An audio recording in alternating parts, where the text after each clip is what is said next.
So now ब्रैडकॉम group अब देखें यहाँ पर 24 रुपए 80 पैसे पर क्लोजिंग है। और अगर हम देखें यहाँ पर तो यहाँ पर क्लोजिंग बेसिस पर लगातार तेजी बनी हुई है, इसमें कोई शक की बात नहीं।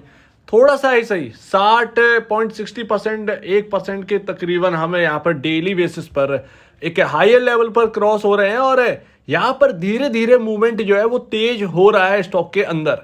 और देखिए यहाँ पर जजमेंट डे अगर है ना, वो यहाँ पर क्लियर होने वाला है यहाँ पर 14 से 16 अगस्त में। तो आप यहाँ पर देखेंगे कि जजमेंट डे है, जो होना होगा वो क्लियर हो जाएगा। और इसके बाद कोई बहुत बड़ा यहाँ पर कोई न्यूज़ है नहीं स्टॉक के अंदर, और यही सब कुछ यहाँ पर ना करने वाला है। और अब तक की स्टोरी अगर देखें तो देखिए यहाँ पर ना आपको छोटा छोटा गेन मिल रहा होगा। मैं थोड़ा सा आपको यहाँ पर एक व्यू देना चाहूँगा जो कि काफ़ी ज़्यादा खतरनाक है।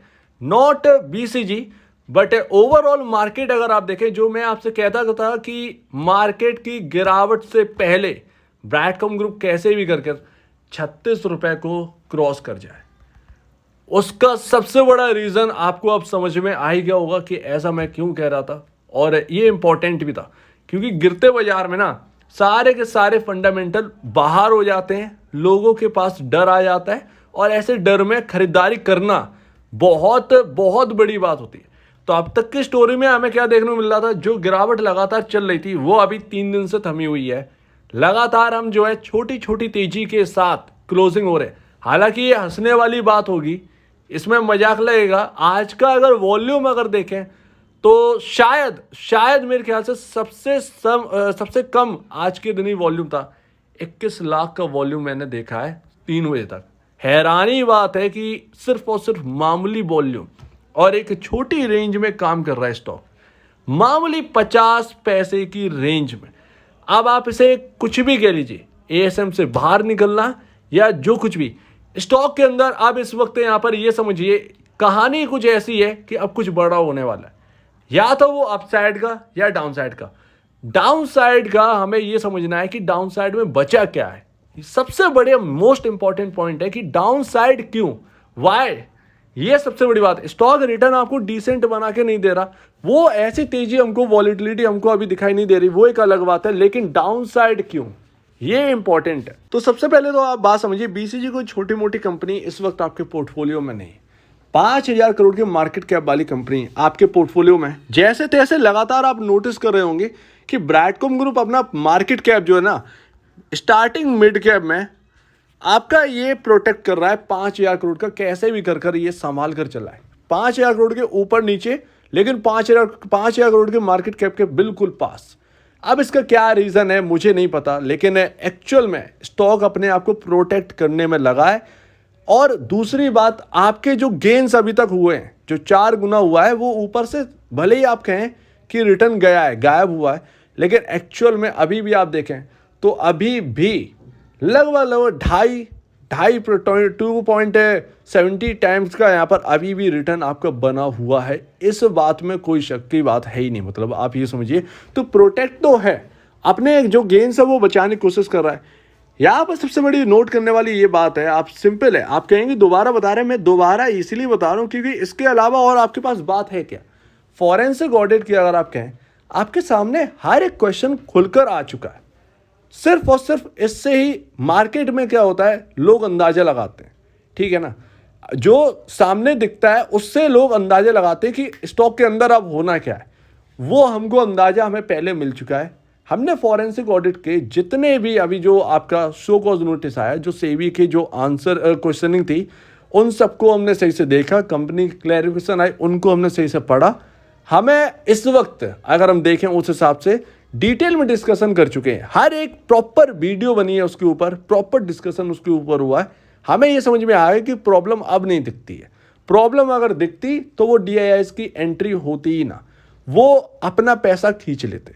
सिंपल है। तो FA से जो शो कॉज नोटिस में क्वेश्चन लिखे थे उसके आंसरिंग हमारे पास आ चुकी है, बस फाइनल FA आना है। ये सबसे बड़ी जो घटना थी इस स्टॉक के अंदर, वो तो अब घट चुकी, वो पास्ट है। अब जो चल रहा है वो प्रेजेंट है।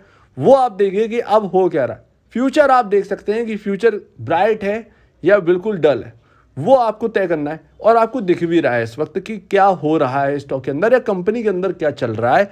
कंपनी का जो लॉन्ग टर्म प्लान है, जो लॉन्ग टर्म फ्यूचर है, वो भैया कैसा है। दूसरी बात, क्या ग्रोथ में कॉम्प्रोमाइज है? बिल्कुल भी आप ये नहीं कह सकते कि ग्रोथ में कॉम्प्रोमाइज कंपनी कर रही है, बिल्कुल नहीं। मार्जिन स्टेबल, आपके नेट प्रॉफिट है, नेट सेल्स, ये सब ऊपर है, आपके कैश फ्लोज बढ़िया है, सब कुछ बेहतरीन है। मतलब इनर साइड अगर हम देखें तो इनर साइड बिल्कुल क्लियर है, नो डाउट, इसमें कोई शक की बात नहीं।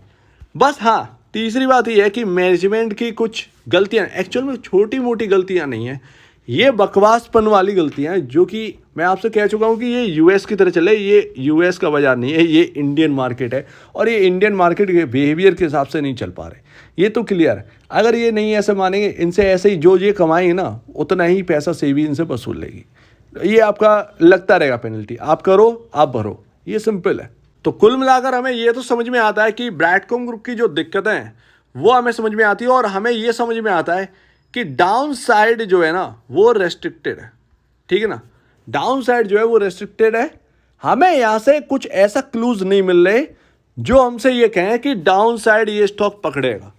अगर जो क्वेश्चनिंग हमें समझ में आ चुकी है बिल्कुल, तो हमें बिल्कुल भी यहाँ पर शक की बात ही नहीं है कि उससे तो बिल्कुल क्लू नहीं मिल रहा कि हमें डाउन साइड हमें कुछ स्टॉक के अंदर दिखती है, बिल्कुल भी हमें ऐसा नहीं लगता। तो ये तो रीजन खत्म हो गया कि डाउन साइड क्यों हो सकती है, अपसाइड नहीं हो रही है। ये अब यहाँ पर ना क्वेश्चन बनता है कि अपसाइड क्यों नहीं हो रही। स्टॉक फंसा हुआ है लमसम 1 महीना से ज़्यादा हो चुका है, 1 महीना 10 दिन के आसपास हो रहा होगा, 30 दिन हमने ऐसे ही गुजार दिए हैं बिल्कुल। और अब इस वक्त मामला इतना ठंडा है, वॉल्यूम्स 21 लाख पर पहुंच गए हैं मात्र, मतलब पूरे दिन में वॉल्यूम है 1 करोड़ से नीचे का वॉल्यूम नहीं होता था कभी ब्रैडकॉम ग्रुप के अंदर। बिल्कुल इंटरेस्ट यहाँ पर घट चुका है, छोटी रेंज में काम कर रहा है। अब वो एएसएम से बाहर निकले या स्टॉक को अब थोड़ा सा हेल्दी करना है, जैसा जो कुछ भी हो रहा हो स्टॉक के अंदर वो चल रहा है। और अगर आप पी रेशियो को देखें तो ये तो हमारे लिए बिल्कुल ये मतलब ये समझिए इस स्टॉक के अंदर वरदान जैसा है। मतलब आपको बहुत सारे लोगों को ये सुनकर अच्छा लग रहा होगा और कुछ लोगों को बिल्कुल हंसी आ रही हो कि क्या कह रहे हो, अगर ऐसा होता तो इसके अंदर तेजी आ गई होती। तेजी आना हर स्टॉक के अंदर जरूरी नहीं होता हर वक्त, ये आप समझिए इस बात को। कभी कभार स्टॉक जो है ना वो एक ही जगह पर कंसोलिडेट करते हैं और कंसोलिडेशन के बाद एक रिटर्न देते हैं। ये तो समझ में आता है कि ये जब कंसोलिडेशन का फेज इसके अंदर खत्म हो, जैसे ही अपसाइड की तरफ वो जो मैंने आपसे कहा ना 14, 15, 16 अगस्त के अंदर क्लियर हो जाना है। 15 अगस्त की छुट्टी है, ठीक है, आपका 14 को नंबर आने हैं, शाम को नंबर आएंगे, आपका 16 को उसका रिएक्शन देखने को मिलेगा स्टॉक के अंदर। 14 को कहीं ना कहीं आपके अंदर इस स्टॉक के अंदर काफ़ी ज़्यादा वॉलेटिलिटी रहने वाली है, बहुत ज़्यादा नंबर से पहले, तो ये ध्यान रखिएगा। बाकी फंडामेंटल में कुछ ऐसा मिलता नहीं है जो हमसे ये कहते हो कि स्टॉक के अंदर बहुत दिक्कत चली है या ये, तो ये सारी चीज़ें अपने को क्लियर है कि स्टॉक के इनर साइड तो बिल्कुल क्लियर है, वहाँ पर कोई डाउट है नहीं। आउटर साइड बहुत कुछ हो रहा मार्केट के अंदर स्टॉक के लिए, वो हमें समझ से बाहर है, थोड़ा सा बाहर है। अब थोड़ा सा आप ये समझिए मार्केट में क्या चल रहा है। मार्केट जो मैं आपसे कह रहा था ना कि 36 पहले चला है, मैं रीज़न बताता हूँ। ये मैंने आपको 19,800 850 के आसपास मैंने अपडेट करना स्टार्ट कर दिया था निफ्टी के अंदर कि कुछ गड़बड़ चल रही है। डॉलर हायर चला गया है, ये हमारे ब्रैडकॉम ग्रुप और आईटी कंपनियों के लिए काफ़ी पॉजिटिव है। डॉलर का भाव 82.88 है, ठीक है, ऑल टाइम हाई के बिल्कुल करीब पहुंच चुका है, ऑल टाइम हाई के। ये हमारे लिए बेनिफिशियरी भी है, लेकिन मार्केट के लिए सेंटीमेंट बिगाड़ने वाला भी है। दूसरा यहाँ पर डेंजरस ना थोड़ा सा ये लगता है, थोड़ा सा नहीं बहुत ज़्यादा। डॉलर इंडेक्स 102.48 पर 102.48, 105 का हाई है, 98 से उछलकर आपका यहाँ पर पहुँच गया। और ये आपको अगर ध्यान होगा $103, डॉलर इंडेक्स अगर $103 पहुंचता है, मार्केट गिरना स्टार्ट हो जाता है। तो यही तो बातें हैं कि हम टॉप पर भी हैं, मार्केट टॉप लगा चुका है एक्चुअल में अगर देखें 20,000 का, और 20,000 के ऊपर चलना स्टार्ट करें तब हम यहाँ पर समझेंगे टॉप टूट गया। अभी ये टॉप नहीं बना है मार्केट का, वो तब हम समझेंगे, लेकिन फिलहाल जो है अगर आप देखें शॉर्ट टर्म में टॉप बन चुका है। अब जो भी होगा, और यहाँ से अगर ये इंचअप और कर गया, मार्केट धाराशायी हो जाएंगे यूएसए और इंडिया की, और ग्लोबल मार्केट पे टेंशन तो वैसे भी दिखने लगी है। तो ये यहाँ पर ना एक क्लियर यहाँ पर हमें दिख रहा है, जो कि हम बहुत पहले समझ चुके थे जब हमने बात करना स्टार्ट करी थी इस पर। जब मार्केट हायर साइड जा रहा था हमने समझ लिया था कि प्रॉब्लम आ रही है। तीसरा और डरावने वाला इंडिकेटर, ये आपका यूएसए बॉन्ड्स हैं।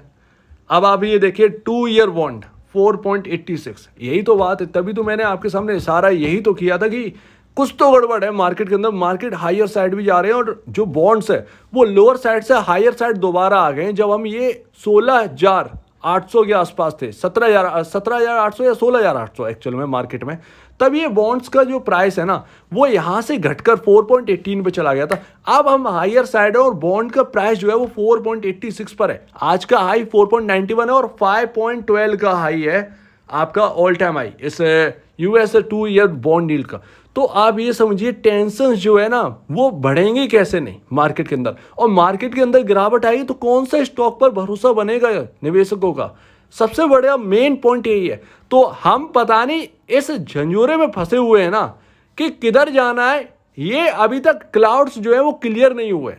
किसी भी स्टॉक के अंदर आप उठा के देख लीजिए, क्लाउड्स है पूरे मार्केट के ऊपर, वो अभी तक क्लियर नहीं हुए मार्केट यहां से बढ़ेगा या गिरेगा। और नहीं बढ़ेगा तो स्टॉक के ऊपर दबाव तो रहेगा ही, फिर चाहे आपके फंडामेंटल कुछ भी हो। तो मेरा तो यहां पर यही मानना है कि स्टॉक कैसे भी आपके जो गेन्स है वो प्रोटेक्ट करे रहे, गिरे नहीं, बहुत ज्यादा बढ़े नहीं तो कोई बात नहीं। ये स्टॉक कैसे भी करके 40-45 के आसपास आ जाए, आपके थोड़े से गेन्स यहां पर और बन जाए और सेटल हो जाए, फिर मार्केट में जो भी होता रहे। यहाँ पर 10% ऊपर नीचे स्टॉक अगर हो भी जाएगा तो अपने को कोई प्रॉब्लम वाली बात नहीं है। तो अपने को यही सोचना है इस वक्त। तो इसीलिए ना इंडिकेटर्स भी देखते रहना चाहिए। और ये टेंशन्स राइज हो गई थी, लोग समझ नहीं रहे थे और लोग कह रहे थे कि बढ़ना है। ये सिर्फ और सिर्फ मार्केट लिक्विडिटी बेसिस पे बढ़ रहा है। Q4 के नंबर इतने अच्छे नहीं है और इवन यहाँ पर Q1 के नंबर्स भी इतने अच्छे नहीं है जितने अच्छे बताए जा रहे। एनालिस्ट तो कुछ भी बोलते रहेंगे, उनका तो बोलने का काम ही है।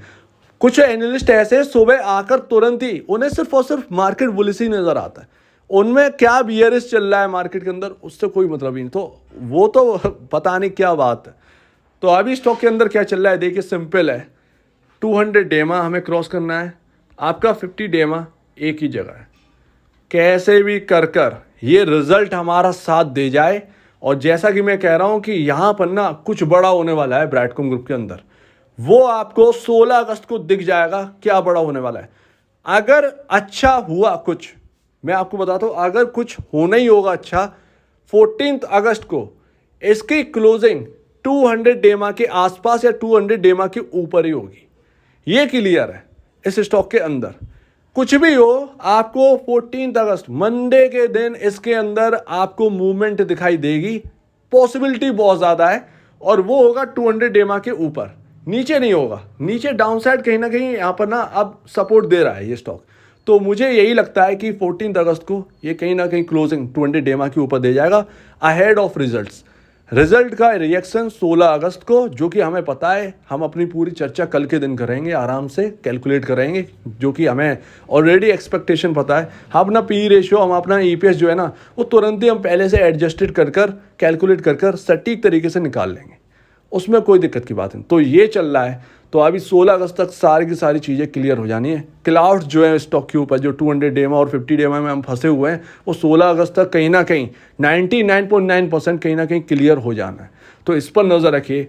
फिलहाल फंडामेंटल स्टॉक जो दिख रहा है उसके बिहाफ पर स्टॉक बहुत अच्छा है, इसमें कोई शक की बात नहीं, नो डाउट। इस पर कोई शक नहीं कर सकता।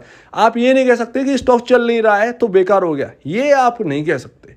बहुत सारे स्टॉक्स हैं जो नहीं चले हैं, फंडामेंटली बहुत रिच है, वो नहीं चल रहे एक अलग बात है, लेकिन स्टॉक अच्छे हैं। अगर उन्हें अपने पोर्टफोलियो में शामिल कर रखा है, कोई दिक्कत की बात नहीं है, तो वो यहीं पर आ जाएगी। बस यहाँ पर ये बात है कि रिच वैल्यूएशन से यहाँ पर होल्ड करना चाहिए स्टॉक को, वो रिच वैल्यूएशन स्टॉक को नहीं मिल पा रही है। तो हम देखते हैं Q1 का नंबर जो है वो किस तरीके से इस स्टॉक को सपोर्ट करते हैं। बाकी हमारे हाथ में चलना नहीं है, हम स्टॉक को शामिल कर सकते हैं अपने पोर्टफोलियो में, लेकिन स्टॉक का चलना वो रिटेल इन्वेस्टर के हाथ में नहीं होता। ये बिल्कुल क्लियर है। तो अभी हम देखते हैं बस 200 डेमा और 50 डेमा कैसे भी करके ये निकले और नंबर्स कहीं ना कहीं अच्छे आ जाएं। क्या पता डॉलर का हायर प्राइस देखकर कहीं ना कहीं नंबर्स थोड़े से और बेटर आ सकते हैं एक्सपेक्टेशन से। सो उम्मीद है आप इस बात को समझ रहे होंगे। आप क्या कहना है इसके ऊपर कमेंट सेक्शन में, और अब वीडियो देखने के लिए बहुत धन्यवाद दोस्तों।